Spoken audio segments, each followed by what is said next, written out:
ليث صبور ريح الشهادة. O'tgan darsda Allohning gapirish sifati mavzusini boshladik. Shundan Allohning kalomi, ya'ni Qur'on Allohning kalomi, maxluq emas degan mavzuga yetib kelgandik. Va bu haqida salaf solihlar, sahoba, tobiin va musulmon imomlarning so'zlaridan misollar keltiriladi.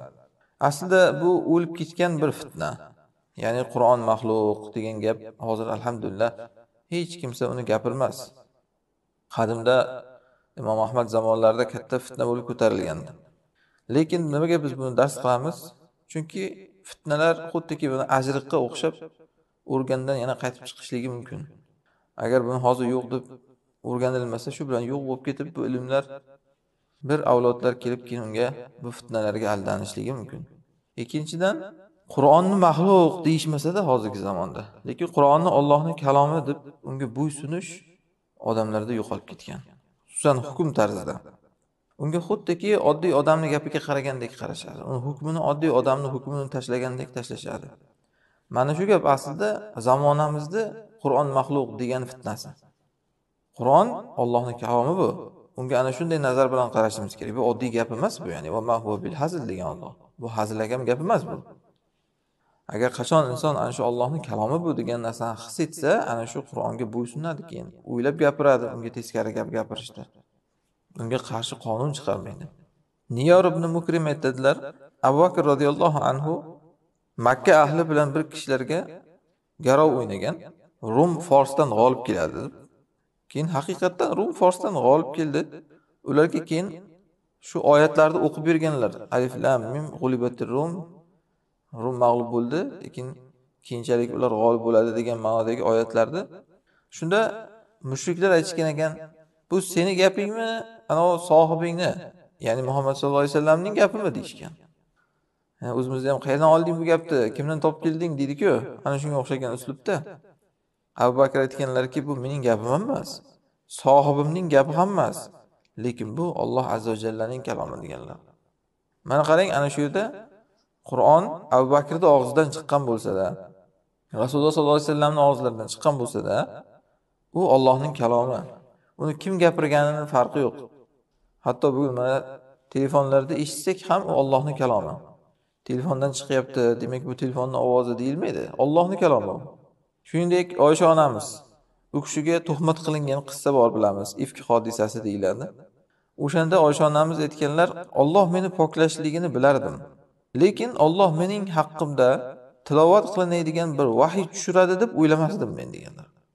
Mening nafsim o'zimning nazdimda Alloh men haqimda tilovat qilinadigan uslubda gapirishligidan haqirroq edi deganlar. Ya'ni men o'zimni shunaqangi bir Alloh men haqimda gapiradi deb o'ylamasdim. O'zimni bunaqangi darajadaman deb o'ylamasdim. Men bir haqir odamman deb bilardim deganlar-da. Ammo Alloh u kishi haqida gapirgan. Tilovat qilinadigan Qur'on qilib gapirdi deyaptilar.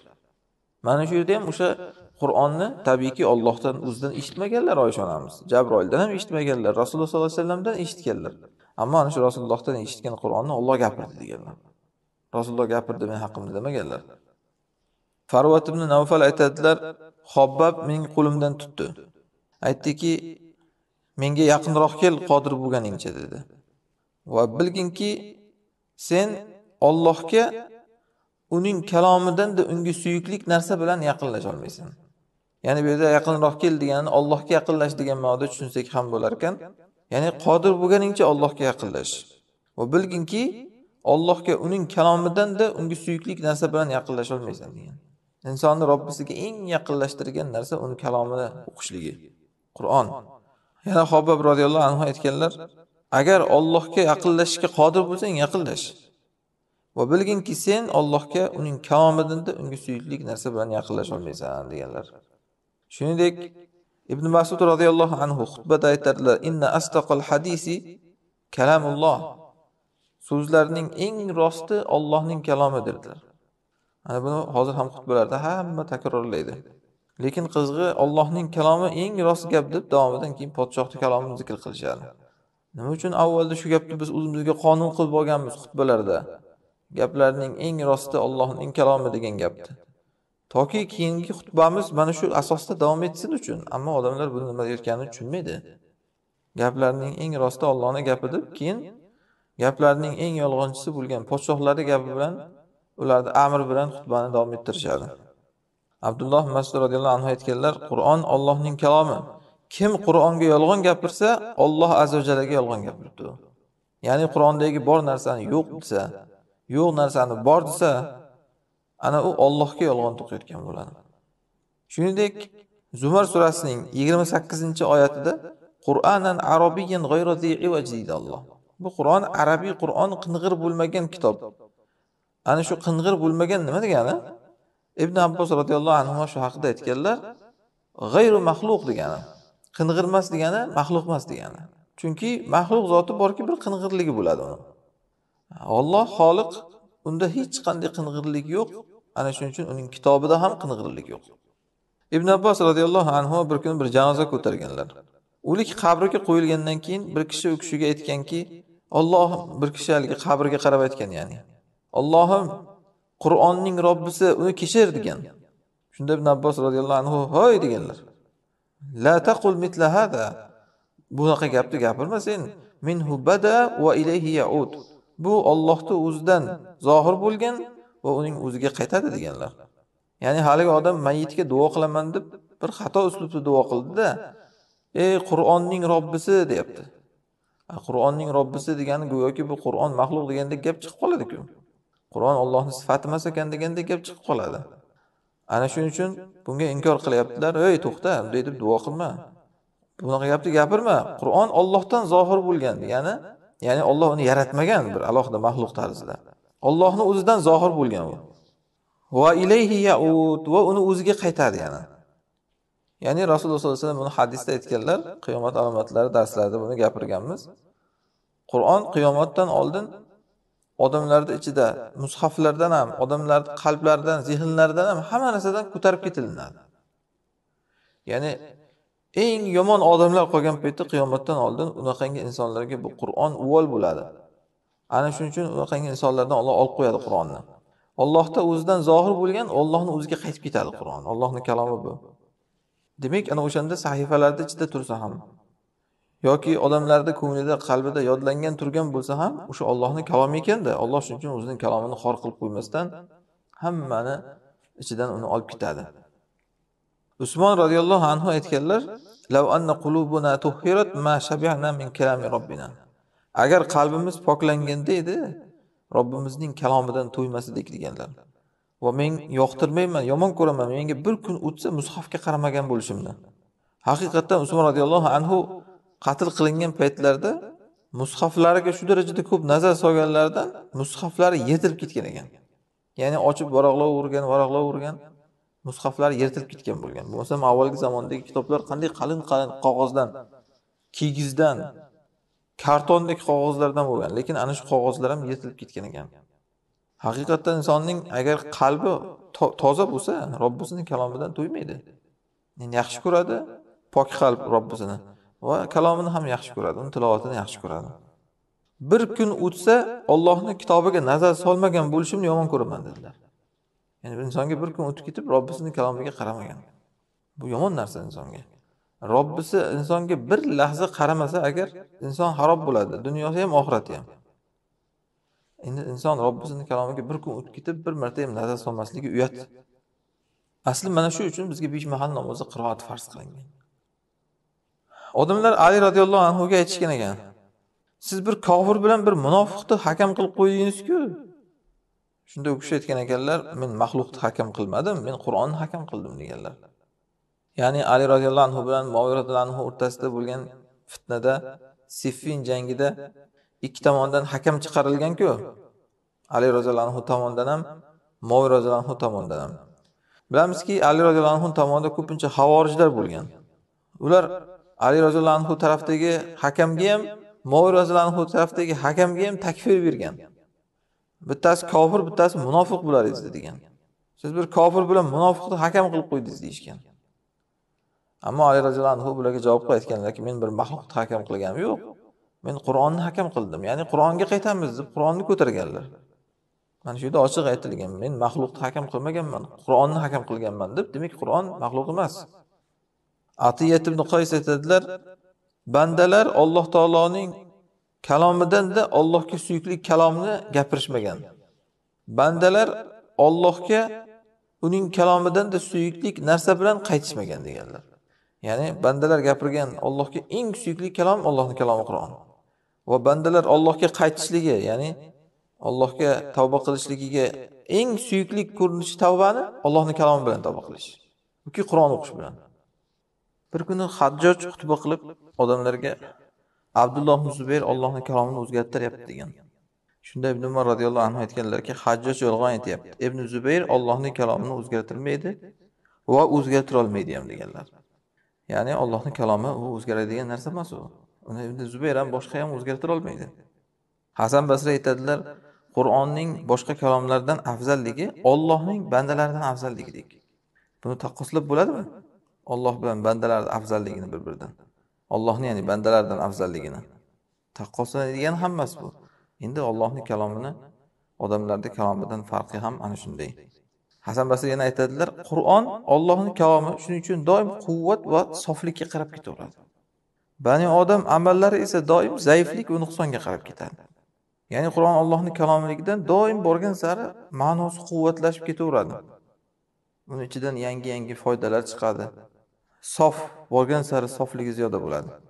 Odamlarning kalomiga, amallariga qarasak, borgan sari zaiflik, noqisligi ziyoda bo'ladi degan. Shuning uchun bir misolni aytamiz. Masalan, Qur'onni qarang. Necha ming yildan beri eshitilinadi, hech odamzod bezor bo'lmaydi. Ammo qo'shiqlarni qarang.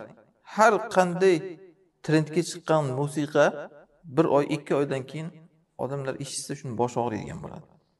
Hatto uni o'sha muxlislari ham o'zi bezor chiqadi. Ana shu odamzodning kalomi zaiflashadi, Allohning kalomi esa faqat quvvatlashadi degan. Ja'far ibn Muhammad rahimahullohga aytilingan: "Ey Rasulullohning o'g'li", ya'ni Rasulullohning naslidan-da u kishi. Qur'onda nima deysiz? Xoliqmi u Qur'on yoki maxluqmi deganda, otam va bobom aytgan narsani aytaman deganlar. Xoliq ham emas, maxluq ham emas, u Alloh azza jallaning kalomi. Ya'ni Qur'on o'zi Alloh emas-da. Shuning uchun xoliq emas deyapti. Va Qur'on u Allohdan boshqa narsa ham emas, maxluq. Shuning uchun maxluq ham emas, lekin nima u? Allohning kalomi, shu xoliqning sifati ya'ni.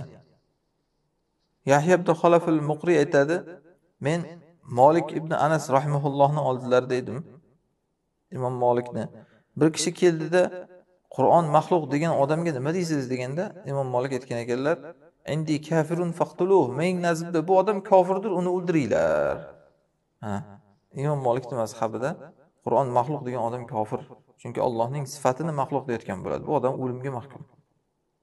Ibn Muborak rahimahullohdan so'rashgan.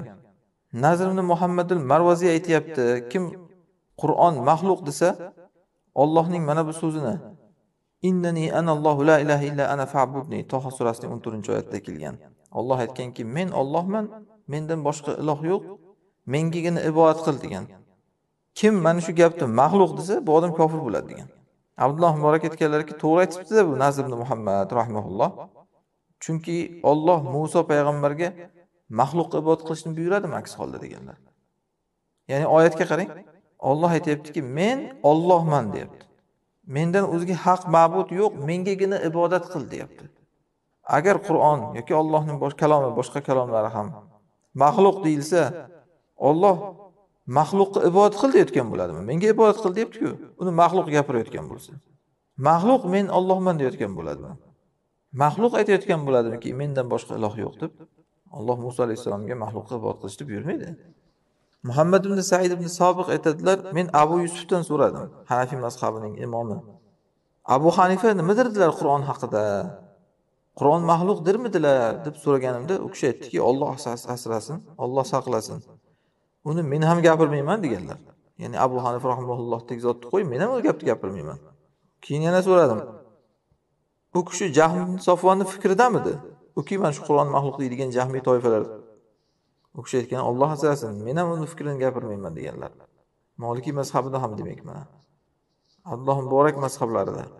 Abu Hanifa rahimahulloh mazhablarida. Qur'on Allohning kalomi maxluq emas. Yana Abu Yusuf rahimahulloh aytganlar, men Abu Hanifa rahimahulloh bilan 1 yil suhbat qildim. Qur'on maxluqmi, yo'qmi degan masalada u kishining mening fikrim birlashdi, Qur'on maxluq emas dedik. Kimda kim shuni aytsa, u kofir dedik deyaptilar. Shuningdek Shofiy rahimahulloh aytganlar, Qur'on Allohning kalomi maxluq emas degan. Endi Imom Ahmadni esa Qur'on Allohning kalomi maxluq emasligi haqida so'zlari juda ham ko'p. U kishi o'zi asli mana shu narsada sobit turgan imomlardan. Buxoriy rahimahulloh aytadilar, men yahudlarning kalomiga nazar soldim. Nasorolar kalomiga nazar soldim. Majusiylar kalomiga nazar soldim. Men shularning ichida Jahmiylardan da kufrda zalolatdagi qavmni ko'rmadim. Men ularni kofir demaydigan insonni johil sanayman deganlar. Illa ularni kufrini tanimaydigan odam bo'lsa mayli degan. Ya'ni bu Jahmiylar ana shu Allohning sifatlarini inkor qiladigan toifa. Jumladan Allohning kalomini ham inkor qiladigan. Ular ham o'zlaricha Allohni biz poklayapmiz deydi. Ularga ham nima zarar deyishingiz mumkin-da Allohning kalomini inkor qilishdan. Ular aytadiki, gapirish uchun til kerak, og'iz kerak. Gapiradi desang hozir odamga o'xshatgan bo'lasan deb Allohni biz muqaddaslayapmiz deb o'zlaricha inkor qiladi ular. Lekin Imom Buxoriy aytganlarki, Yahuddan ham, Nasorodan ham, Majusdan ham zalolatdagi, kufrdagi odam bo'lar degan. Ularni kofir demaydigan odam johil. Yana Imom Buxoriy aytganlar, men Jahmiyning orqasida namoz o'qidimmi? Rofiziyning orqasida namoz o'qidimmi? Yoki Yahudi, Nasoroning orqasida namoz o'qidimmi? Menga qizig'i yo'q deganlar. Ularga salom berilmaydi, ularda kasal bo'lganda ko'rgani borilmaydi, ular bilan nikoh qilinmaydi va ularni guvoh ham qilinmaydi va ularni so'ygani yeyilmaydi ham deganlar. Ya'ni Imom Buxoriy Jahmiy, Rofiziylarni Yahudi, Nasoroga tenglashtirgan. Jahmiy, Rofiziyning orqasida namoz o'qiding nima-yu? Yahud, Nasoroning ortida namoz o'qiding nima farqi yo'q degan. Hech kim Yahud, Nasoroning ortida namoz o'qimaydi, to'g'rimi? Mumkin emas. Ana shunga o'xshash Jahmiy, Rofiziyning orqada ham namoz o'qilmaydi. Ularga salom berilmaydi deyapti. Kasal bo'lsa ko'rgani bo'lmaydi. Ya'ni hech qanaqa musulmoncha muomala qilinmaydi, ularga qiz berilmaydi. Guvoh qilinmaydi, so'ygan narsasi yeyilmaydi hatto. Harom. Yana Buxoriy aytganlar, Vaki aytgan, ularning so'zlariga yengil qaramanglar degan. Ya'ni Qur'on maxluq degan gapga endi shu bitta Qur'on maxluqmi, maxluq emasmi degan narsani uchidan shuncha qivoriladimi deydi endi ba'zilar. Bitta odamning orqasida namoz o'qimay Yahudga tenglashtirib, shuncha qilish kerakmi endi deb o'ylash mumkin kimdir yengil qarab. Vaki aytganlar, ularda bu Qur'on maxluq degan gapga yengil qaramanglar. Bu ularda eng yomon gapi degan. Nima uchun? Chunki ular bu bilan inkorga ketadi deganlar. Ya'ni mana shu Qur'on maxluq deyish bilan qarang. Qur'onda kelgan hamma narsa inkor qilinadi. Ko'ryapsizmi? Bu Yahud, Nasorolar aslida rejasi bilan chiqqan bir bidatda bu. Qur'onni maxluq deb olinsa, bo'ldi. Endi uni ichidagi gaplar hammasi bizning gapimizdan farqi yo'q. Qur'on aytaveradi. Men ham qonun chiqaraman Qur'ondagidek. Men ham Qur'ondagidek buyruqlar, qaytarg'lar chiqaraman deyishlik odamga ijozat bo'lib qoladi. Ana shuning uchun bu gapga yengil qarama degan. Bu katta bir fitnaning eshigini ochib beradigan darvoza bu. Shuning uchun ham aytdik-ku, hozirgi asrimizda Jahmiylari Qur'on maxluq deydigan. U bitta qo'lini Konstitutsiyaga, bitta qo'lini Qur'onga qo'yib qasam ichadigan odamlar. Chunki u ham aytaveradi, men ham aytaveraman deydi bu. Allohning kalomiga odamzod kalomini teng qilib qo'yilmadimi? Bayhaqiy rahimahulloh aytganlar, hamma fuqahoul amsor, hamma shaharlar fuqaholari, ulamolaridan mana shu gaplardan boshqasi xilofi naql qilinmagan o'tgan ummatda. Ya'ni sahoba, tobiin, taba tobiinlardan hech qaysidan bundan boshqa gap kelmagan. Birinchi bo'lib bu narsaga muxolif gapni gapirib chiqqan odam Ja'd ibn Dirham degan kishi. Uni Xolid ibn Abdullah al-Qosiri o'ldirgan Qurbon hayiti kunida. Ey odamlar, qurbonlik qilinglar, men mana shu Ja'dni qurbonlik qilaman degan. Keyin Ja'ddan mana shu e'tiqodni Jahm ibn Sofon degan odam olgan, rivojlantirgan, tarqatgan. Ana shu bilan Jahmiylar degan toifaga asos solingan. Hatto bu mazhabga Mu'tazililik mazhabiga Jahmiylik mana shu ikkalasi ham shu sifatlarni inkor qilishda birlashadi bular. Xalifalar bu mazhabga o'tib ketdi mana Imom Ahmad zamonlarida.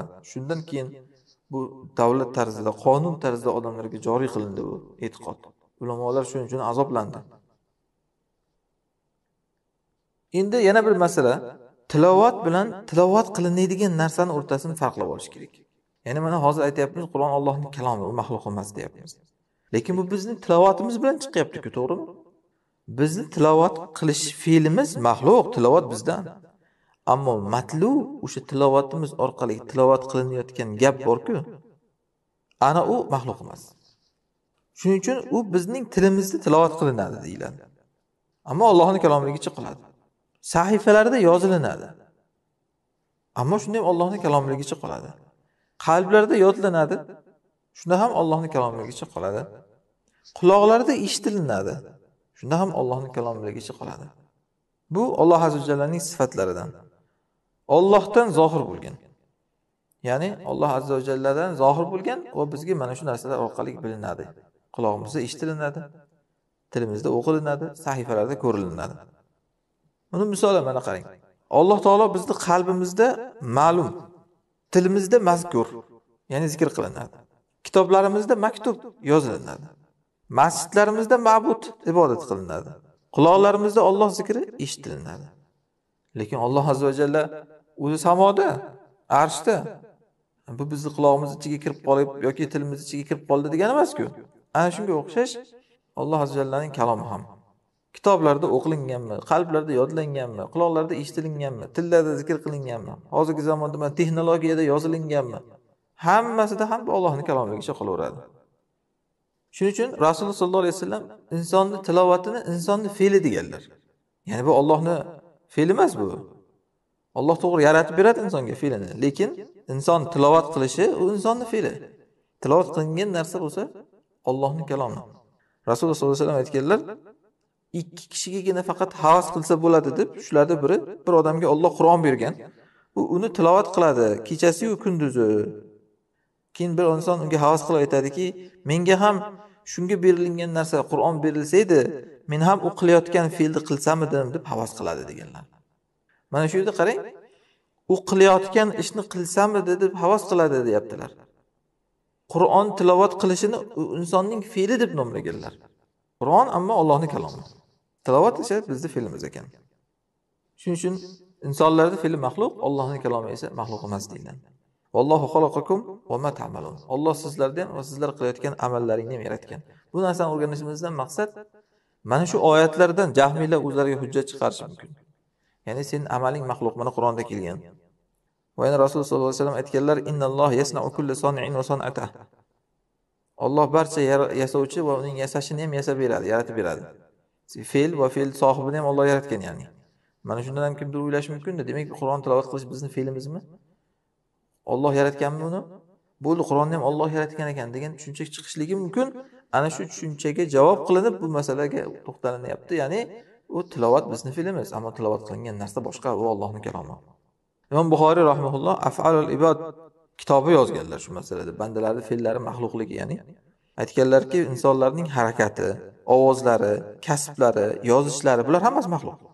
Ammo tilovat qilingan, bayon qilingan, yozilingan sahifalardagi va qalblarda yodlangan Qur'on u Allohning kalomi deganlar. U maxluq emas. Shuning uchun Alloh azza va jalla Qur'onda aytadi, qarang. Bal huwa ayatun bayyinatun fi suduril ladina utul ilm. Bu kitob ilm berilganlar ko'ksidagi bayon qilingan oyatlardir deydi. Ya'ni oyatlar deyapti buni, lekin kimning ko'ksida? Ilm berilganlarning ko'ksida. Allohning oyatlari. Yana Imom Buxoriy aytganlar, Ishoq ibn Ibrohim aytgan. Har qanday Qur'on unga tushadigan idishlar u maxluqligida shak yo'q. Qur'onga tushadigan idishlar degan bizning qalbimizmi, kitoblarimizmi, hozirgi telefonlar, kompyuterlar, xotira kartalari hammasi maxluq bular. Shuning uchun qarang, Alloh aytgan, kitabim mastur fi raqim manshur. Yozilingan bu kitob tarqatilgan sahifalarda, nashr qilingan sahifalarda degan. Bal huwa Qur'onul Majid fi lawhil mahfuz degan. Qur'onul Majid lawhul mahfuzda. Bu yozilinadi, saqlanadi demak. Lawhul mahfuz u maxluq. Unga Alloh o'zining kalomini yozib qo'ygan. Bizning qo'limizdagi kitoblar ham xuddi shunday. Maxluq, Alloh unga kalomini yozgan. Ya'ni inson yozgan bo'lsa ham shu Allohning kalomi demoqchiman yani. Yana Abdulloh Muborak aytganlar, varaq, siyohlar maxluq. Ammo Qur'on xoliq ham emas, maxluq ham emas, Alloh azza va jallaning kalomi. Ya'ni Qur'on maxluq emas deganda mana kitobni nazarda tutmayapti hech kim. Qog'oz maxluq deyapti mana. Undagi siyohlar maxluq. U o'sha siyohlar bilan qog'oziga yozgan inson ham maxluq. Uni fe'li ham maxluq. Uni nima qoldirsang, o'sha ichidagi ma'no Allohning kalomi maxluq emas. Ibn Abbos radhiyallohu anhu aytganlar, "Valaqad yassarnal Qur'ana lidikri fa hal min muddakir" oyatining tafsirida. Biz Qur'onni eslatmaga oson qildik, eslatmalovchi bormi? Aytganlarki, agar odamlar tilida oson qilinmaganda biror kishi Alloh azza va jallaning kalomini gapirishga qodir bo'lmasdi deganlar. Ya'ni Allohning kalomi insonlarga ana shunday oson qilib berdi-da, tilda o'qilinadigan, kitobga yoziladigan, hifzda yodlanadigan. Aks holda hech kimsa bu Xoliqning sifatini gapirishi, eshitishi, uni yozishi imkonsiz edi bu. Alloh oson qilib berdi buni. Oson qilib berishligini tushunishingiz uchun bir misol, masalan, katta kuchlanishda kelayotgan tok bor. O'sha tokni inson oddiy bir mana telefon zaryadniklarini o'shanga tiqib zaryad qila oladimi? Agar uni transformatorlar bilan pasaytirib berilmasa, kuchlanishlarini ana shunga o'xshaydi-da bu. Vallahi masalan, ala Allohning kalomini eshitish, yozish, uni ko'ngilda yodlash bu inson zotiga hech qachon imkonsiz edi bu. Agar Alloh uni oson qilib bermaganda. Chunki bizdan-da kuchli farishtalar Allohning kalomini eshitganda xushsiz bo'lib yiqiladi. Buni o'tdik-ku. Inson batariqa a'lo undan zaif edi. Aslida bir e'tibordan qaraganda bu insonga katta ne'mat. Insondek bir ojiz maxluq Robbil alamindek zotni kalomini eshitishligi. Hozir inson bir podshoh bilan gaplashsa, u bilan to'g'ridan-to'g'ri o'zi shunday bir telefon orqali yoki xatlashib gaplashsa, o'zini qo'yarga joy topa olmaydi. Mendek bir ojiz odam sizdek bir buyuk zot bilan gaplashishim o'zi menga bir sharaf deydi. Aslida esa Robbul alaminning kalomini inson eshitishi, undan ta'sirlanishi, mana shu eng katta sharaf. Ibn Uyayna rahimahulloh aytganlar, sizlar Allohning kalomini eshitishga sizlarni Alloh qodir qilib qo'yganidan-da Allohning qanaqangi bir ne'mati bor yana sizlarga deganlar. Eng katta ne'mat mana shu emasmi? Sen bir ojiz banda Allohning kalomini eshitasan. Endi bu inson tarzida insonga o'zi osonlashtirdi Allohni aytdik. Farishtalar eshita olmaydi unchunchasi uni. Xushdan ketib yiqiladi aks holda farishtalar. Inson tarzida insonga osonlashtirdi. Endi o'sha insonlar ichidan ham sizni shu eshitsa Allohning kalomini yuragi siqilmaydigan qilib qo'ysa Alloh. Ya'ni bir kofir munofiq qilib qo'ymagan. Kofir munofiqlar quloqiga kirsa yuragi siqilib ketaveradi shu Qur'on. Oldidan chiqsa o'tkazib yuboradi. Mo'min tarzda sizga Alloh shuni eshitsangiz, qalbingiz rohatlanadigan qilib qo'ygani eng katta ne'mat. Abu Hurayra radhiyallohu anhu aytganlar, Rasululloh sollallohu alayhi vasallam aytganlar, "Ma azinallohu li shay'in ma adina li nabiyyin hasanat sawt bil Qur'an yashharu bihi." Alloh Qur'onni jahriy qilib, go'zal ovozda o'qiyotgan payg'ambarga quloq solganidek boshqa biror narsaga quloq solmagan. Ya'ni Alloh tinglaydi. Alloh eshitadi. Hamma narsani eshitib turibdi Alloh. Lekin shu Alloh eshitayotgan narsalar ichida Allohga eng suyuklisi bir payg'ambar Qur'onni jahriy qilib, go'zal ovoz bilan qiroat qilsa, Allohga eng yoqimli eshitish mana shu ekan, mana shuni eshitish. O'zining kalomini Alloh bir bandasidan eshitadi-da. Endi bu payg'ambar zikr qilinyapti. Payg'ambarga ergashgan mu'minlarni ham Alloh eshitadi albatta. Ana shunday Qur'on tilovat qilinganda. Yana Amr ibn As radhiyallohu anhu dan rivoyat qilingan Abdulloh ibn Amr ibn As Rasululloh sollallohu alayhi vasallam aytadilar, kim Qur'on o'qisa, u ikki qovurg'asining o'rtasida nubuvvatni jamlabdi. Faqat unga vahiy qilinmaydi xolos. Qur'on sohibi jizzakilik qilgan bilan jizzakilik qilishi, johillik qilgan bilan johillik qilishi mumkin emas. Uning ichida Alloh azza va jallaning kalomi turgan holda deyilgan. Hadis isnodi jihatidan zaif, lekin ma'nosi to'g'ri. Ya'ni Qur'onni ko'nglida jamlagan odam nubuvvatni ko'nglida jamlab, payg'ambar nima bilan payg'ambar? Shu Qur'on tushgan bilan payg'ambar unga. Faqat sizga vahiy qilingan yo'q, payg'ambarning o'ziga vahiy qilingan. Bu qanday katta sharaf qarang. Shuning uchun Qur'on sohibi deyildi. U bir odam g'azabi kelib birov bilan janjal qilayotgan bo'lsa, o'shanga qo'shilib janjal qilib ketavermaydi. Uni farqi bo'lish kerak bundan. Bir odam johillik qilayotgan bo'lsa, o'shanga qo'shilib johillik qilib ketavermaydi. Uning ichida Allohning kalomi turgan holatida. Bugun insonlar qiziqda. Qur'onni hojatxonaga olib kirasanmi desang, hamma seskanadi. Allohdan qo'rq. Qur'onni nimaga hojatxonaga olib kirasan deydi. Yoki odamlar mana savollar berishadi. Telefonimda Qur'on borda, shu Qur'on bor holatida hojatga kirsam bo'ladimi deydi. Yoki ba'zi aytadi, Qur'on bor xonada er-xotin qo'shilsa bo'ladimi deydi. Bularni bir ayb demayapmiz, biz savolda odamlar bergani yaxshi, ya'ni Qur'onga hurmatini izhor qiladi shu bilan. Lekin men ajablangan narsa. Nimaga inson meni xayolimda Qur'on bor, Qur'on yodlaganman. Shuning uchun bu xayol bilan men har xil xayollarni xayol qilishim to'g'rimi degan savol bermaydi. Men Qur'on hofiziman men. Qur'on hofizi har xil fahsh munkar o'rinlarga, raqs tugaraklariga, o'yin kulgi joylariga kirishligi mumkinmi meni degan savol bermaydi. Men Qur'on sohibiman. Janjal to'polon o'rinlarga aralashib janjal to'polon qilishligim to'g'ri bo'ladimi meni degan savolni bermaydi. Nima u Qur'on faqat kitobda turgan holida hurmat qilinadi. Qalbimizga kirsa hurmat tushib ketadimi uni? Aksi bo'lish kerak emasmi bu? Qalbimizda turganda o'zi hurmatliroq bo'lish kerak emasmi kitobda turgandan ko'ra? Chunki kitob qo'limizdan olib qo'yilishi mumkin. U qalbimizdagini olib qo'ya olmaydi hech kimsa. Bunga ehtirom ko'proq bo'lishi kerak. Shuning uchun Alloh Qur'onni asl nima dedi? Bal huwa ayatun bayinat fi suduril ladina utul ilm. Bu bayon qilingan oyatlar ilm berilganlarning ko'ksida degan. Bu kitoblarda demagan Alloh. O'zi Rasululloh sollallohu alayhi vasallam zamonida qarang, Qur'on kitoblarda yo'q edi. Qur'on kitob degan bitta kitob yo'q edi Rasululloh zamonida. Tarqoq holida edi. Keyin mana Abu Bakr radhiyallohu anhu jamladilar, keyin Usmon undan nusxa ko'chirdilar. Qur'on qayerda edi? Fi suduril ladina utul ilm. Ilm berilganlarning ko'ksida edi u. Endi mana shu Qur'on masalasida yana bir fitna chiqqan tarixda, o'sha Qur'on maxluq degan fitnaga tobe bo'lib. Lafzi bil Qur'ani maxluq degan jumla. Qur'ondagi lafzim maxluq. Mana bu shubhali jumlalardan. Qur'ondagi lafzim deganda nima nazarda tutyapti inson? Agar u mana bu til qimirlashini, og'zidan chiqayotgan havoni, harflarni nazarda tutsa bu to'g'ri. Bunaqangi narsa maxluq. Ammo Qur'ondagi lafzim maxluq deganda o'sha og'izdan chiqayotgan kalomni nazarda tutsa, bu jahmiylarning e'tiqodi. Ana shuning uchun bu masalada ixtilof chiqqan. Va ko'p ahli sunna ulamolariga ham hatto shu masalada tuhmat bo'lgan keyin. Qur'on maxluq deyapti bu deb. Va aslida esa bir qarashdan to'g'ri gap bu. Ya'ni tilimiz, talaffuzimiz maxluqda. Ammo talaffuz qilgan narsa u Qur'on, u maxluq emas. Bir qarashda shuning uchun bir fitnaga ham o'rin bor gap. Ulamolar o'rtasida ana shundan ixtilof chiqqan qadimda, masalan, Muhammad ibn Yahya az-Zuhali, Imom Buxoriy rahimahullohga fitnalar qilgan u kishi. Qur'on maxluq deyapti deb odamlarni u kishidan qaytargan. Bunga u kishini qalbidagi endi ulamolar o'rtasida bir-biriga nisbatan bo'ladigan kuyinchoqlik, hasad ham sabab bo'lgan aslida. Shuning uchun bir kuni u kishi aytgan, kim lafzim Qur'onda maxluq desa, bizni majlisimizga kelmasin degan. Shunda Muslim ibn Hajjoj, Imom Muslim o'rnlaridan turib ketganlar. U kishi chunki bu masalada Imom Buxoriyda mazhabida bo'lganlar-da. Buxoriy rahimahulloh ana shu tilovat bilan tilovat qilingan narsaning o'rtasini ajratganlar. Ya'ni tilovat maxluq. Tilovat qilingan narsa esa maxluq emas.